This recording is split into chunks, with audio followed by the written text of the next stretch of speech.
UK sous vide on a budget. What we got here is an Anova sous vide machine, but instead of spending, we got a nice bit of, we got about 0.7 kilos of M&S pork belly in there. That's going to be in there for about 16 hours, which is going to be great when I come back to it tomorrow evening.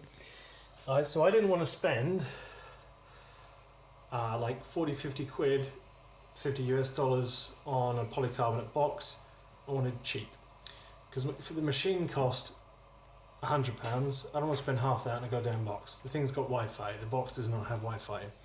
So I wandered into Asda, George Home, dry food storage. That's a cereal box to everybody else. That is, I'm pretty sure I paid like £4.70 for that. And we're talking $6 US here. So the thing is full up, it's not moving, and I got half a kilo of pork in there.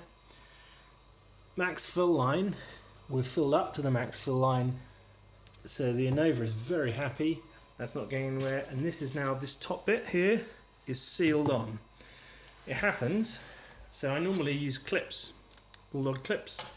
Didn't need to, because pushing the lid onto this seals it down, and the whole thing is stable, and I'm pretty happy to leave that while I'm away from work. As long as you don't kick it about, that's absolutely fine. That is not going anywhere.